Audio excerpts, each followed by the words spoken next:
What's good? It's your boy Mr. Worldshoe, aka your favorite investor. And listen, man, today I'm back with some of my market predictions for this upcoming week. Now, y'all know today was President's Day, so the financial markets were closed, and that means that this week is going to be a short week in the markets. But one thing that we need to pay attention to is all this data that's coming in. So I want to take some time to point out something out on the charts and show y'all some of this economic data that will be coming out and give y'all my predictions for what I think will happen. I think some of this stuff can be crucial as we enter the first trading day of the week and approach another pivotal weekly close. Now, before we get into the video, be sure to hit that like button and subscribe so you don't miss any of the future content. As always, keep in mind that none of this is financial advice. Please seek the advice from a financial advisor before making any financial decisions, and information in this video is for entertainment purposes only. Now, let's start off with the big events, right, that we had this week.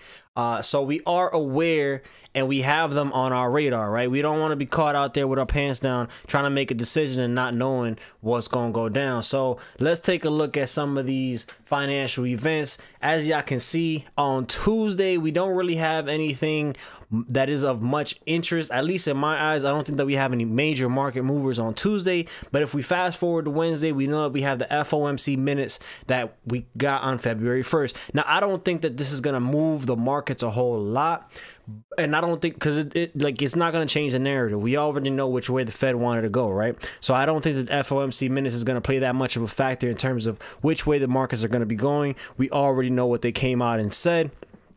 Basically, the narrative hasn't changed. They're still looking at probably raising another 0.25% coming up. And as y'all know, we just got the 0.25 interest rate increase from that last meeting. So at least another 0.25% is on the table. So that's what we were expecting. Now, should there have been something in the meetings that we missed, then that might possibly change the way that markets are feeling. But I think for the most part, we know exactly, what's going on with the Fed. So we really shouldn't expect any changes from this, but I mean, we've been in a wicked market, so I mean, I don't know, nothing's really off the table, you know what I'm saying? Now, a quick side note is that we also got a change in the Fed futures talk where we ended up getting possibly a 0.50% increase might be back on the table, right? And that's because of the information that we got last week with the PPI data, and basically there was a lot of hawkishness talk from the Fed speakers. So I mean, we really just got to pay attention to that and just kind of see how that's going to shake out. Now, Thursday we do have the GDP numbers for Q4 at 8:30 a.m.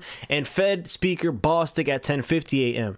I don't think either one of these is gonna move the markets all that much, but if the Fed Speaker Bostic comes out and says something that will spook the markets, then we can possibly have some problems on our hand. GDP, obviously we're looking for that to kind of stay around where it's at. This might decrease. I think that most investors are probably expecting GDP to decrease, just because we know that we are in a slowing economy.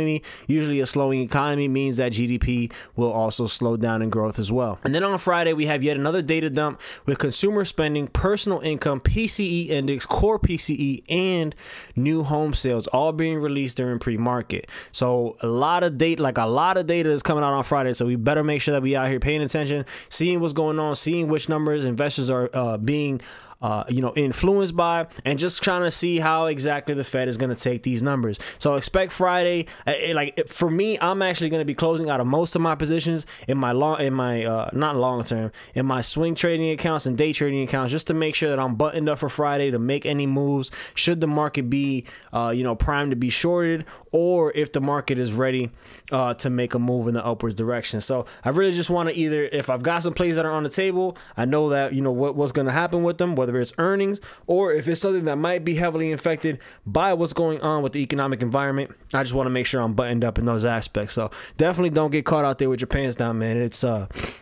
It's cold out there. You know what I'm saying? Now, let's take this over to the chart so you can see why this week is so crucial, right? So now let's take this to the chart so you can see why this week is so crucial, right? Let's start with SPY. Heading over to the daily chart, you can see that we're in a pretty good profit-taking zone, which makes a lot of sense as we are waiting for market direction. And the reason that I say that is because as you see these three rejections, you're pretty close to, where there would be a lot of liquidity, a lot of resistance. So this would be a spot where if you've been riding since the bottom, I'd probably look to take something off the table if you were swinging swing trading this and probably go ahead and take some profits off as we wait for that next move. Now, the markets can potentially move up, but we need a nice bullish candle here to get us and push us into that 430, 428 zone, right? So a couple of interesting notes though, however, if we look at the daily chart, right, last Friday's close was actually pretty good. The fact that we pushed down all the way down into the 403s and ended up coming back and closing at 407 is a pretty nice indicator that there might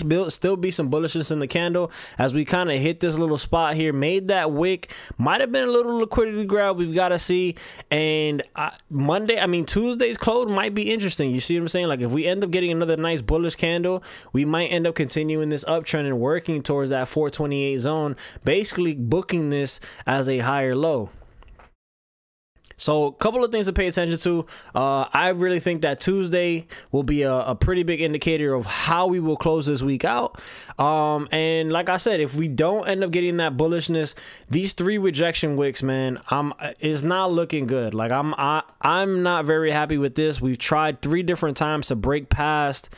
Basically, we tried breaking 414 on the weekend of the 13th, tried breaking 417 on the weekend of the 6th, and tried breaking 419 on the weekend of the 30th of January. So a lot of resistance that we're hitting there. You're looking for something nice, something bullish, that a nice bullish close at a close past and above that to really break through that zone and continue pushing the markets higher. So that's why I say this week is so, it's data dependent.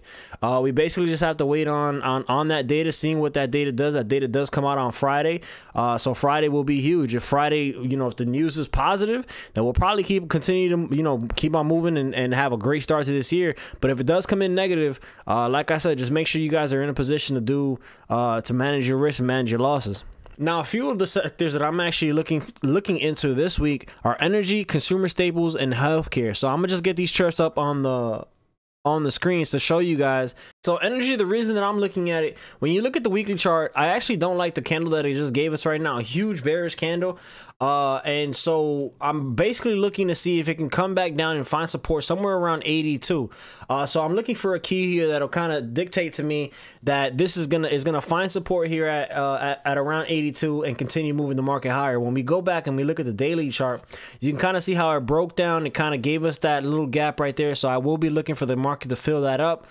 So this will basically be a little swing trade. I'm looking for it to find support around this 82 zone here. You can kind of see how it's been consolidating in this area, or how it has consolidated in this area before. So I'm looking for it to retest this and basically bounce from this area and continue up higher. So we'll see if that can happen. I'm basically just looking for a key this week to kind of tell me, hey, energy has some new life in it. And the reason I'm looking at energy is because not only is it one of the laggards this year, but since we still are in a high interest rate environment, I do expect energy to continue doing well this year. The next sector that I'm actually looking at is consumer staples, right? So the consumer staples, we'll pull this up on the weekly chart. Here we see we've been on a nice uptrend. We've kind of broken off from that trend. Right now we're back in like this little consolidation area, but I am looking for this to make a move up to around 79, and I do believe that it has caught support around 72. I do like the way that it's been closing. It's been rejecting off the bottoms, and we got this nice bullish close here for the week. And then when you move into the daily, huge bullish candle to end last Friday. So I am expecting it to continue this momentum and run up to probably this next resistance zone over at 77. So this is a sector that I will be paying attention to this week, and especially some of the stocks that are in this sector. I'll be looking to see if some of them are going to make some moves or have any momentum that I can play this week. And then my last sector that I'll be looking at is XLV, or healthcare. And we'll just pull this up on the weekly again. And basically what I'm looking for, just look at this. I love healthcare. I'm not gonna lie to you. Love healthcare. So looking at this, it's been consolidating for, it's been consolidating since September of 2021, I would say. Basically just playing 124 to about 141. So those are the zones. Those are the two sections that I'm looking at. I would like to see this either continue to come down to this 125, 127 section, but we are seeing multiple rejection wicks at the bottom. So the bears are trying to put this down, but the bulls, the bulls are still fighting. Literally every week they're fighting. And one of the things that I do like is that on this last Friday, we finally got this bullish engulfing candle, basically opening up at 130 and pushing all the way back up to 131. A dollar move on this, which really doesn't move that much. And I just feel like XLV might have enough legs right here to call this a bottom and say, hey, we're probably going to run up to somewhere around 139. I do have healthcare in my long-term portfolio, but what I use these sectors for is to pretty much go back in and see what are some of the tickers that are in these funds, and I like to look at those stocks to find my plays for the week. So some of the stocks that I am looking at right now are mRNA, which have been super beat up.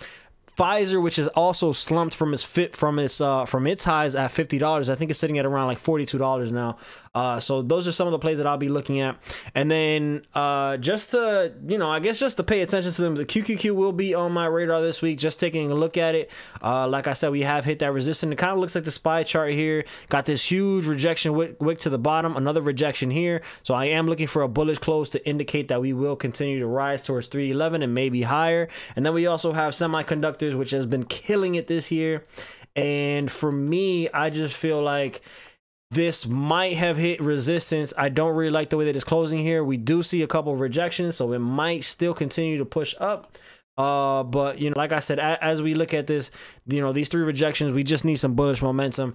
I don't foresee myself playing tech or the semiconductors this week, just because of the fact that we have they have ran so much this year. Basically from the start of the year, they have ran it looks like basically from the start of the year they've ran almost 25%. So semiconductors and tech is off limits for me at the moment. I do like some of these other risk reward plays that I showed you guys. But anyways, let me know down in the comment what are some of your plays for the week and what we think will happen with the information we'll be getting this week, man. Huge data dump on Friday, so make sure y'all pay attention. As always, I hope y'all enjoyed the video. It's your boy Mr. World Shoe, aka your favorite investor. Don't do anything I wouldn't do, and remember to always protect the capital. I'm gonna catch y'all on the next one. Peace.